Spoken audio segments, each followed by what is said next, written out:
Hello dear students, very good morning to all of you.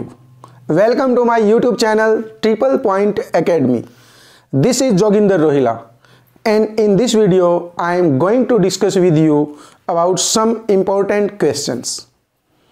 Class 10th की NCERT की जो book है उसके पेज नंबर 14 एंड 15 पर जो एक्सरसाइज गिवन है उसके क्वेश्चंस को हम इस वीडियो में डिस्कस करने वाले हैं. Page number 14 and 15 and chapter है केमिकल रिएक्शंस एंड इक्वेशंस. देखते हैं first question. Question number 1, which of the statements about the reaction below are incorrect. एक स्टेटमेंट है, रिएक्शन दी गई है और आपको बताना है कि इन स्टेटमेंट में से ए बी सी डी जो स्टेटमेंट्स हैं उनमें से कौन सी स्टेटमेंट इनकरेक्ट है. देखिए रिएक्शन क्या है. Lead oxide when combines with carbon there is formation of lead and carbon dioxide gas is released. ये रिएक्शन है. Lead is getting reduced. First है लेड इज गेटिंग रिड्यूस्ड. आपने बताना है कि ये स्टेटमेंट करेक्ट है या नहीं है. देखिए कोई भी सब्सटेंस रिड्यूस होगा या ऑक्सीडाइज होगा. पहले हम इसको समझ लेते हैं. ऑक्सीजन के बेस पर, based on gain of oxygen and based on release of oxygen, loss of oxygen. Oxidation किसे कहेंगे हम. When a substance gains oxygen, oxygen is added, that is called oxidation. When oxygen is lost, oxygen is released from the substance, then we say that is a reduction. And in this reaction lead is getting reduced. अब आपने देखना है कि lead reduce हुआ है या नहीं हुआ है. देखिए इस रिएक्शन को हम यहां लिखते हैं एक बार.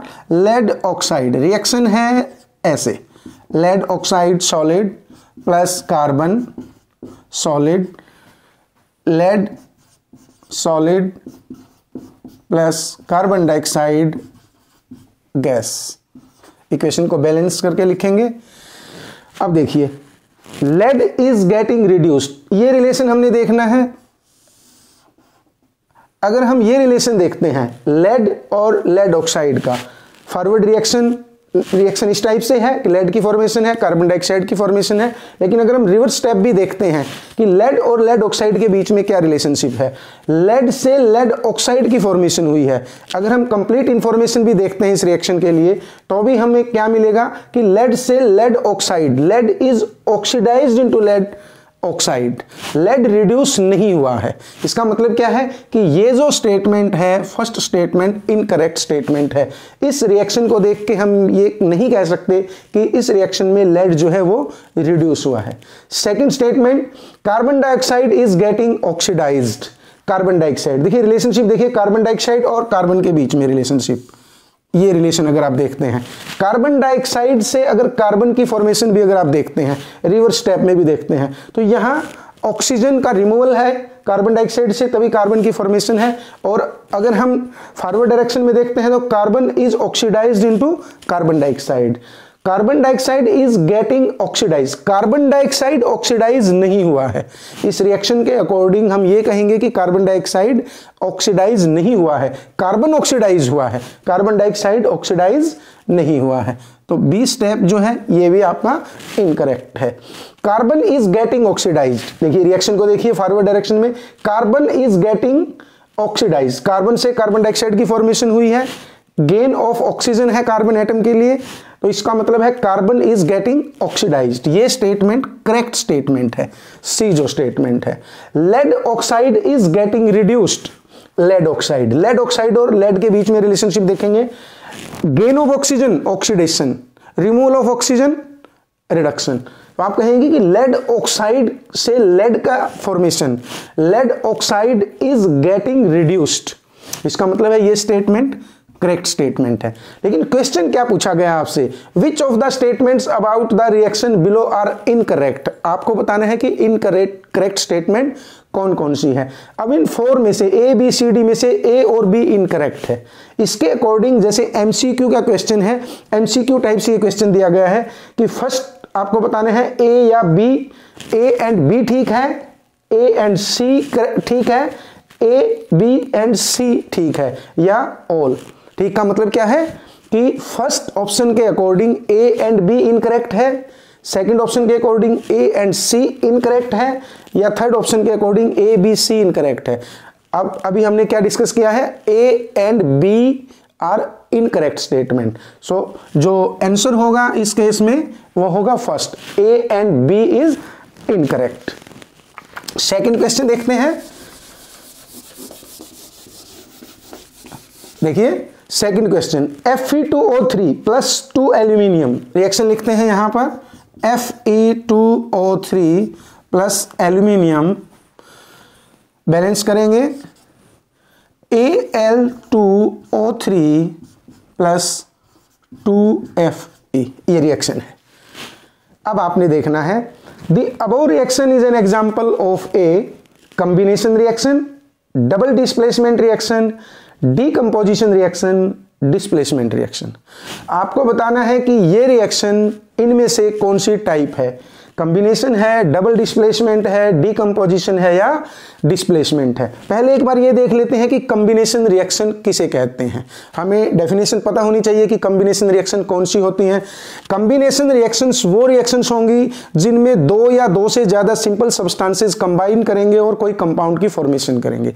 व्हेन टू और more simple substances combine leading to the formation of a new compound combination reaction. Double displacement reactions are those reactions in which two compounds react with each other by exchange of the ions and two new compounds are formed. Those reactions are called double displacement reactions. And decomposition reaction are those reactions in which a single compound is decomposed into many compounds, two or more than two compounds. That is called decomposition.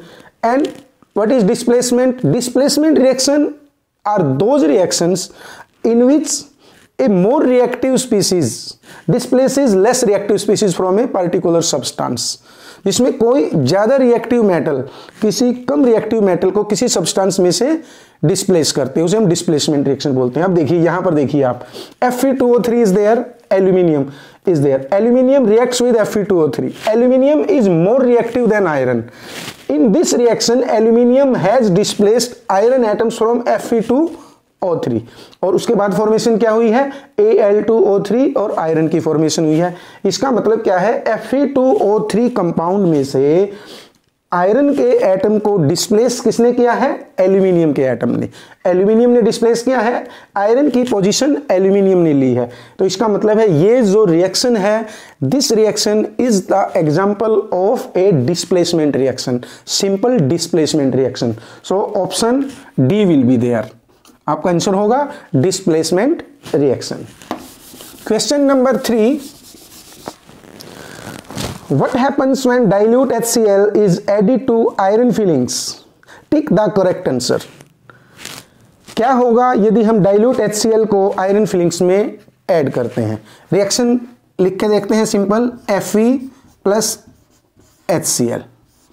जब भी किसी metal पर आप acid को डालते हैं तो क्या गैस रिलीज होगी, मिनरल एसिड है, HCl है, जैसे H2SO4 है, तो गैस रिलीज होगी यहाँ पर हाइड्रोजन गैस, और इस केस में फॉर्मेशन होगी FeCl2 की और H2। आप इसको इस टाइप से बैलेंस करेंगे, FeCl2 will be formed and hydrogen gas will be released, hydrogen gas की फॉर्मेशन होगी। अब इसके अकॉर्डिंग आप देखिए कि इस रिएक्शन में क्या फॉर्मेशन होगी, hydrogen gas and iron chloride are produced, ये करेक्ट है, या chlorine gas and iron hydroxide are produced, ये करेक्ट है।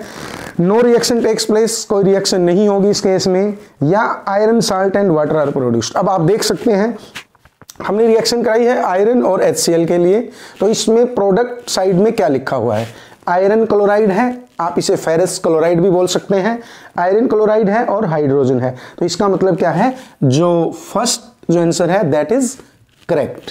तो थर्ड क्वेश्चन में हमने इस रिएक्शन को कंप्लीट किया आयरन और HCl के साथ, FeCl2 और हाइड्रोजन गैस की फॉर्मेशन है। नेक्स्ट क्वेश्चन है question number 4, what is a balanced chemical equation? Balanced chemical equation क्या होती है? Why should chemical reactions be balanced, और केमिकल रिएक्शंस को हम बैलेंस क्यों करते हैं?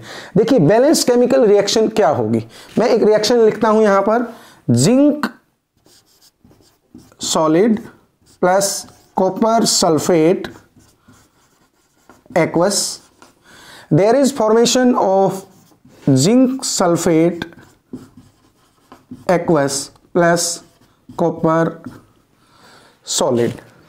This is a reaction, and I am also writing a new reaction, H2O. Electrolysis of water is electrolysis of water. On electrolysis of water, hydrogen and oxygen gases are produced. हम gases भी लिखते हैं, hydrogen gas plus O2 gas, H2O liquid. इस reaction को अगर हम balance करते हैं 2H2O and 2H2 and O2, देखिए ये जो दो रिएक्शन हमने लिखी हैं, these are balanced chemical equation. Balanced chemical equation का क्या मतलब है? When on both side of the equation, on reactant side and on product side, number of atoms of different elements are same. जब किसी equation में किसी reaction के reactant side और प्रोडक्ट साइड में जो भी एलिमेंट्स रिएक्ट करते हैं उनके एटम्स का नंबर सेम होगा तो उसे हम बैलेंस्ड केमिकल इक्वेशन कहेंगे। कोई भी इक्वेशन, कोई भी केमिकल इक्वेशन जब बैलेंस्ड होगी तभी वो chemical equation complete information provide करेगी। अब इसका मतलब क्या है? देखिए यहाँ इस साइड लेफ्ट हैंड साइड हम क्या बोलते हैं? रिएक्टेंट साइड है, ये साइड जो है प्रोडक्ट साइड है। फर्स्ट रिएक्शन में जिंक एटम 1 है, product side 1 zinc, copper 1 copper, 1 sulphur 1 sulphur, 4 oxygen atom 4 oxygen atom. This is a balanced chemical equation, and in this case also 4 hydrogen atoms on left hand side and 4 hydrogen atoms on right hand side, 2 oxygen atoms on left hand side and 2 oxygen atom on right hand side. So this is a balanced chemical equation. अब second part है इस question का, why should a chemical reactions be balanced? chemical reactions को हम balance क्यों करते हैं? chemical reactions should be balanced in order to satisfy the law of conservation of mass. Law of conservation of मास को satisfy करने के लिए हम किसी केमिकल इक्वेशन को बैलेंस करते हैं कि उसके रिएक्टेंट साइड और प्रोडक्ट साइड में नंबर ऑफ एटम्स को सिमिलर रखते हैं।